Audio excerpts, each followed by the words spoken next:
Buenas tardes, nuevamente Paralelo 811 transmitiendo desde San José de Costa Rica, hoy día 23 de noviembre de 2023, con el tema de la guerra entre Rusia y Ucrania, tal como lo habíamos anunciado durante toda la semana. Tristes y errantes hombres sobreviviendo,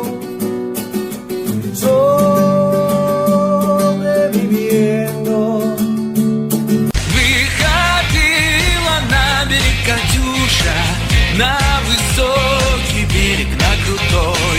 Выходила на берег Катюша, на высокий берег, на крутой. Frente al peligro y sobreviviendo, tristes y errantes hombres. Buenas tardes, nuevamente. Hoy trataremos en un corto tiempo conversar sobre la guerra entre Rusia y Ucrania. Vamos a irnos un poco atrás en el tiempo. Vamos a recurrir a los intersticios de la historia, las profundidades de la historia. Los romanos llamaron a todo ese enorme territorio como la Escitia, un territorio vasto, enorme, desconocido.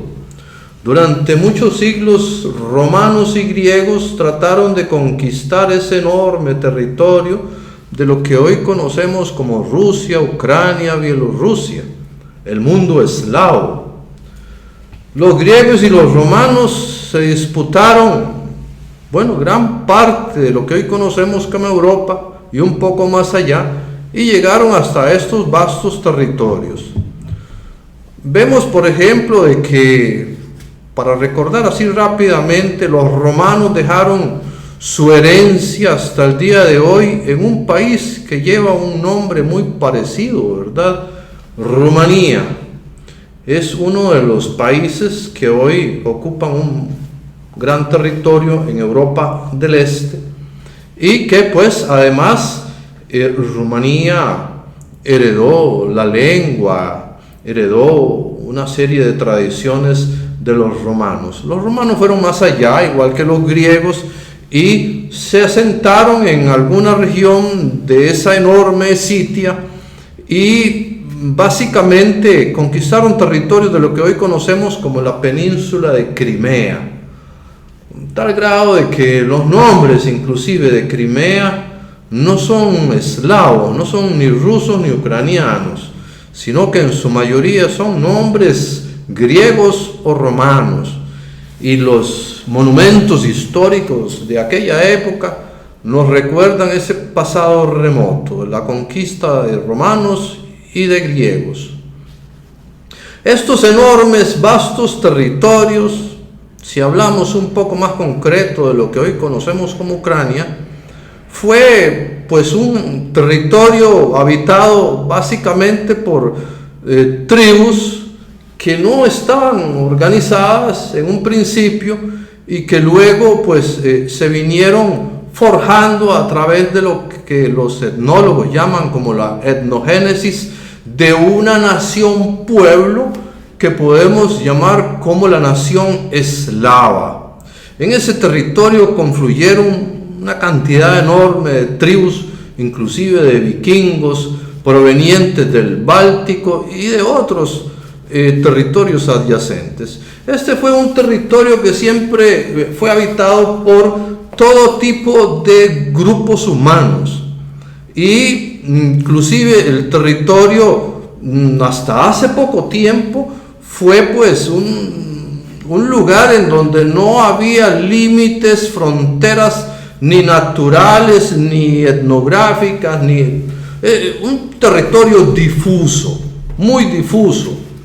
En ese territorio difuso había una heterogeneidad de pueblos, tribus, de todo tipo, en donde se instalaron y se consolidaron, como ya dije, el grupo de nación, digámosle así en ese momento, conocido como los eslavos, lo que posteriormente se conocería como los rusos, bielorrusos y ucranianos. Eso estamos hablando en las profundidades de la historia. Un poco más para acá, hablemos ya del siglo de la Alta Edad Media. Esto nos remitimos a los siglos 9, 11 de nuestra era. Ahí se va consolidando ese estado, si le podemos llamar así. Según algunas narraciones conocidas en la historiografía actual, como las crónicas de Néstor, que relata acontecimientos que ocurren entre el año 850 y el año 1100 de nuestra era, ahí se configuró un estado que, bueno, a la postre conocimos como la Rus de Kiev, el origen de la nación eslava, de los rusos, eslavos, ucranianos y los bielorrusos.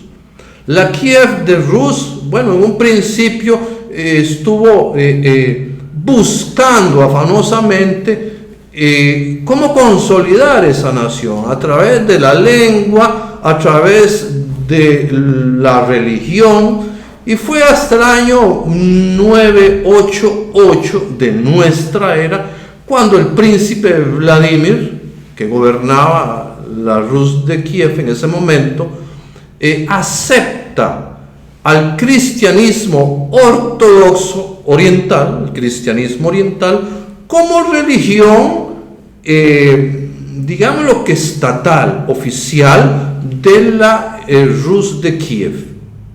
Este momento es muy importante porque marca un inicio de esa configuración de la nación eslava, diría yo, porque de ahí posteriormente se desprenderían los pueblos conocidos hoy como los rusos, bielorrusos y ucranianos. En el 988, con Vladimir al mando, no solamente se acepta el cristianismo de Constantinopla. Recordemos que el Imperio Romano se había dividido en dos: el Imperio Romano con asiento en Roma Occidental, el Imperio Occidental, y el Imperio Oriental con sede, asiento en Constantinopla. El cristianismo se había dividido en dos: el cristianismo del catolicismo con asiento en Roma, y ese cristianismo oriental, llamado a partir de cierto momento como bizantino, en el cristianismo que van a practicar, bueno, en lo que posteriormente conoceríamos o conocemos como Turquía, Grecia, el mundo eslavo y un poco más allá. Así las cosas, Vladimir acepta el cristianismo, pero a su vez también se inicia la aceptación, configuración de la lengua a través de la formación a partir del griego, de la lengua griega, de la conformación del cirílico, de la lengua cirílica, la que va a ser como punto de partida para la evangelización de todos esos territorios. Aquí vemos cómo la Kiev de Rus empieza a distanciarse de Roma y acercarse paulatinamente a Constantinopla, a tal grado que posteriormente Vladimir se casa con la hija del emperador bizantino, Olga, y se estrechan esos lazos. En el siglo XIII, recordemos, bueno, los mongoles habían conquistado enormes territorios, y la región de la cual estamos hablando no es la excepción. Los mongoles conquistan todo ese enorme territorio y se mantienen ahí durante largos 300 años. Algunos historiadores consideran que la presencia de los mongoles en esta parte de la que estamos hablando tuvo gran beneficio para los pueblos eslavos. Otros, al contrario, consideran de que los mongoles atrasaron el desarrollo de estos pueblos. Al final de la permanencia de los mongoles, estas tribus, estos grupos étnicos se van conformando a través de pequeños principados, uno de los cuales, el más grande y poderoso, era el Principado de la Moscovia, el principado que estaba alrededor de lo que hoy conocemos como Moscú. Los mongoles se retiran después de, como ya dije, de 300 años y dejan estos territorios prácticamente a expensas de otros principados e imperios más poderosos. El territorio de lo que conocemos hoy en día como Ucrania, bueno, fue motivo de disputa entre todos los imperios de la época. Repito, recordemos, desde la época del Imperio Romano y el imperio, posteriormente el Imperio Bizantino, posteriormente sería ya el Imperio Austrohúngaro, después la Rzeczpospolita, la Polonia de la época, que también tenía sus intereses, de tal manera que este territorio difuso perteneció a diferentes imperios de la época. Llegamos en un momento en que a mitad del siglo XVII, exactamente en 1648, sucede la que se conoce como la batalla liderada por Bogdan Khmelnytsky, héroe de Ucrania, héroe de Rusia o posteriormente de la Unión Soviética, que se subleva contra todos estos imperios que querían tomar los territorios, básicamente de los imperios que se habían, o los principados que se habían formado en el Báltico, en lo que hoy es Polonia, en lo que hoy es Hungría, Rumanía, etc. En 1764, exactamente, estos territorios, debido al acoso de los vecinos, solicitan a la Moscovia unirse.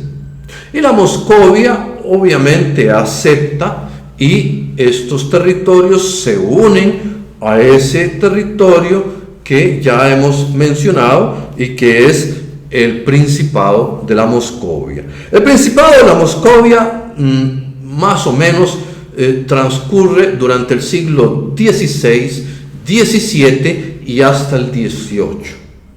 A principios del siglo XVIII, este territorio se le empieza a denominar como el Imperio Zarista de Rusia.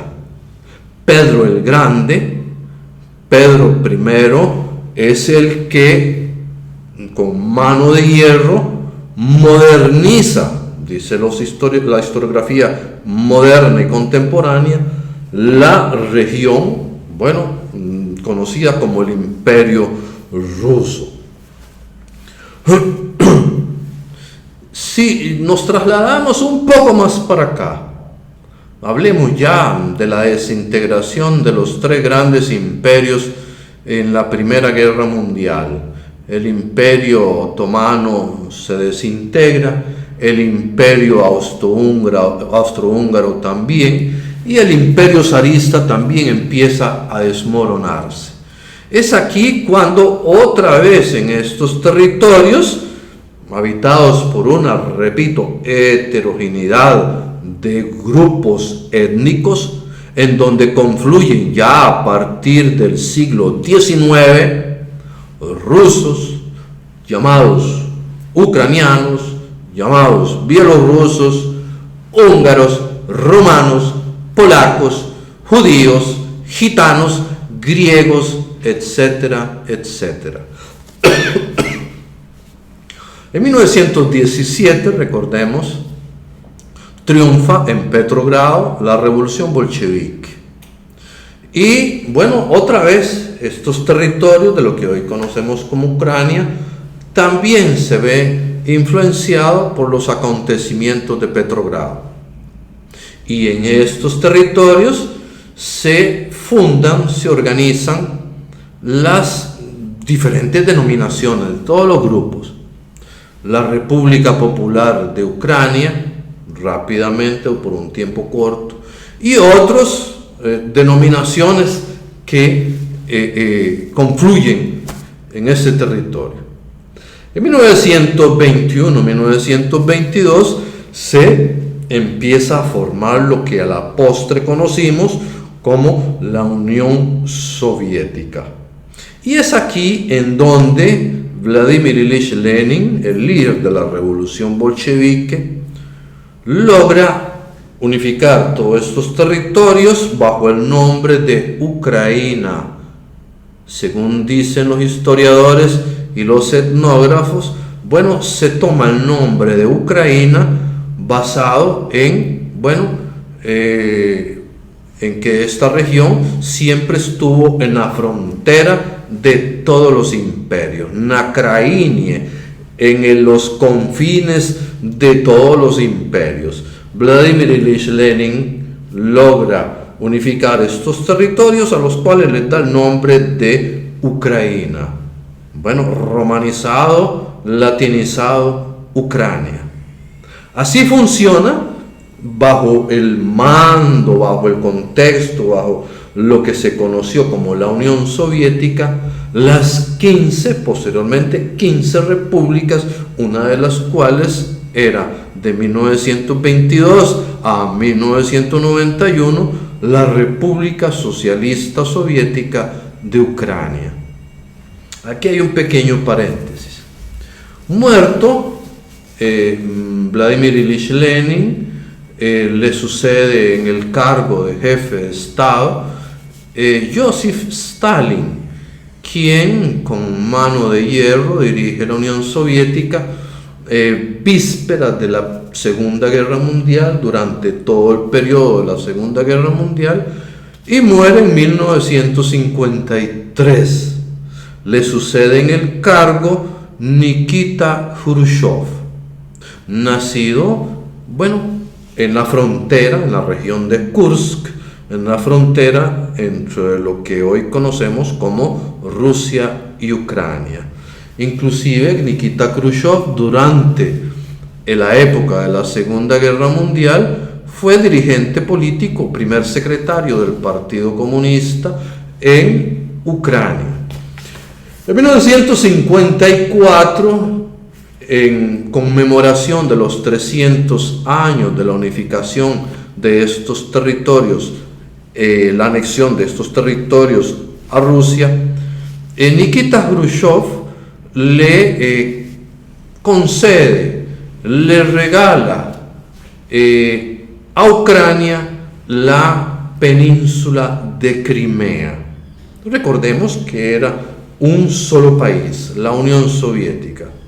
Bueno, en el marco de la Unión Soviética, Nikita Khrushchev le dona a Ucrania, por diferentes consideraciones geográficas, por consideraciones económicas, etc., le cede esta región a Ucrania. Ya, digamos, una época más reciente, después de Nikita Khrushchev, recordemos que el poder lo hereda Leonid Ilich Brezhnev durante un largo periodo. Posteriormente de Leonidas Brezhnev se suceden otros dirigentes que murieron muy rápidamente, que le sucedieron a Brezhnev, como fue el caso de Chernenko, también Yuri Andropov, hasta que apareció el recordado Mikhail Sergeyevich Gorbachev. Mikhail Sergeyevich Gorbachev, desde el ascenso al poder, implementa lo que conocimos en su momento como la perestroika y la glasnost. La perestroika y la glasnost, en un principio, tenía como objetivo la modernización del Estado, la modernización de la Unión Soviética. Sin embargo, este proceso culminó, con lo que todos sabemos, en diciembre de 1991, con la desintegración de la Unión Soviética. El día 8 de diciembre de 1991, en las cercanías de la capital de Bielorrusia, en los bosques de Bielorrusia, se reúnen los presidentes de Rusia en ese momento, Yeltsin, Shushkevich de Bielorrusia y el presidente de Ucrania, y firman un acuerdo de disolución de la Unión Soviética. Para algunos juristas, la disolución de la Unión Soviética fue ilegal. Sin embargo, no nos vamos a detener en esto. El 8 de diciembre se le pone la primera lápida a la Unión Soviética. Y el 25 de diciembre a las 7:15 de la noche, hora de Moscú, se arrea la bandera de la Unión Soviética.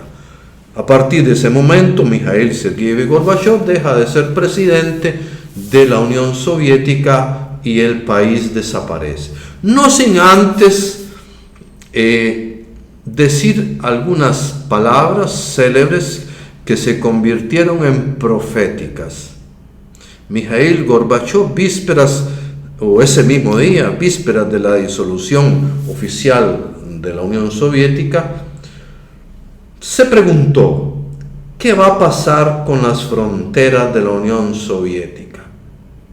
Y digo yo profético porque lo que pasaría luego es lo que estamos viendo en la actualidad. La Unión Soviética heredó un sinfín de problemas. Uno de los problemas más grandes, fronterizos estoy hablando, era, el litigio fronterizo que habían disputado en su momento la Unión Soviética y la República Popular China.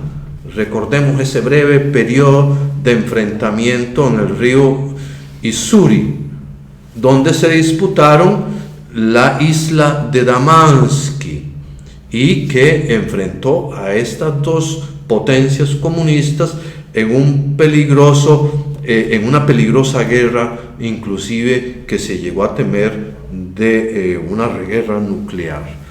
Sin embargo, la Unión Soviética, o Rusia ya posteriormente, acepta el acuerdo al cual había llegado Mikhail Gorbachev con Deng Xiaoping, el líder de la China Popular, y se llega a un acuerdo de esa larguísima frontera entre China y Rusia. Sin embargo, las fronteras entre Rusia y Ucrania no se aclaran. En las conversaciones de Bielorrusia, inclusive Boris Yeltsin habló con el presidente de Ucrania que qué iban a hacer con caso concreto de Crimea y la frontera, a lo cual el presidente de Ucrania dijo que posteriormente lo conversábamos. Esa conversación posterior no tuvo lugar, sino que se vinieron dando hechos que paulatinamente y de manera escalonada llevaron a la situación en la cual nos encontramos hoy. Desde el año en que se disuelve la Unión Soviética, del 91 para acá, la escalada va creciendo a tal grado de que en el 2014, para venirnos más para acá, hablemoslo claramente, sucede un golpe de Estado en Ucrania.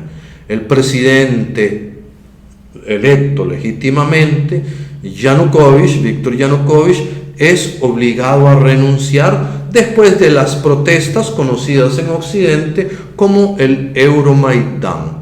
El presidente electo legítimamente, Yanukovych, huye de Kiev, la capital de Ucrania, y en su lugar toman posesión aquellos partidarios de acercar Ucrania a la Unión Europea. Yanukovych era partidario de acercar Ucrania a Rusia. Y ahí se inician los problemas que culminan en ese mismo año con la anexión de Crimea, de la península de Crimea, a Rusia. Una anexión a la fuerza. Si bien en 1954 había sido un regalo de Nikita Khrushchev a Ucrania, ya estábamos viviendo otros tiempos. No podemos volver la mirada hacia atrás para revisar las fronteras contemporáneas. No podemos revisar, por ejemplo, en América Latina, las fronteras de todos nuestros países, porque todos automáticamente entraríamos en guerra.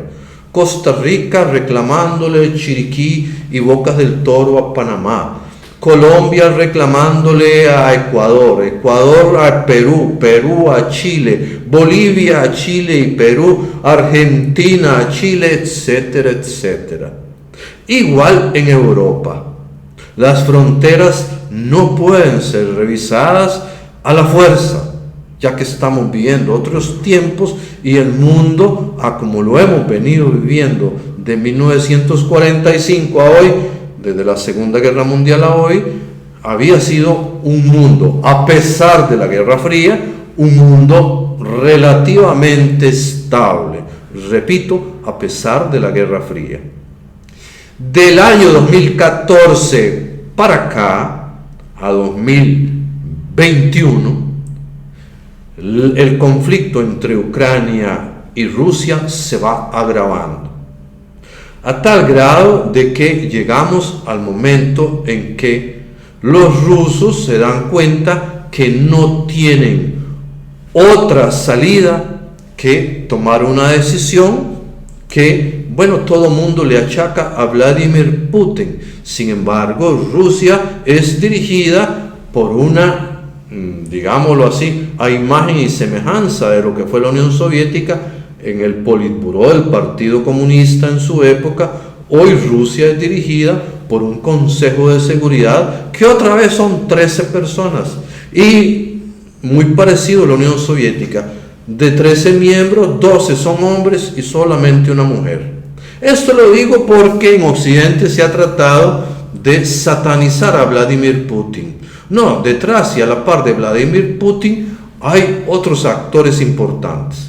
Este Consejo de Seguridad es el que toma la resolución de invadir Ucrania. Y así las cosas, bueno, se inician el enfrentamiento armado, que no es otra cosa que una nueva guerra fría entre Rusia y Estados Unidos de América, entre Rusia y la OTAN, en territorio otra vez del sufrido pueblo ucraniano. Ucrania vuelve a ser motivo de discordia de las diferentes potencias del momento. No me voy a detener en el desarrollo de la guerra, que ha sido cruel, que ha sido cruenta, donde ambos pueblos han puesto otra vez los muertos, con una serie de sufrimientos que no vale aquí mencionar, porque todos sabemos lo que significa una guerra. ¿Qué escenario se nos avecina? Bueno, en mi humilde opinión, la guerra continuará. Y la guerra continuará, creo yo, hasta finales del 2024. A finales de 2024, elecciones en Estados Unidos de América. Y casi, yo digo casi, es un hecho que nuevamente la presidencia en Estados Unidos lo ocupe el señor Donald Trump. Y como todos sabemos, Donald Trump es partidario de mantener a Estados Unidos de América alejado de todo tipo de guerras.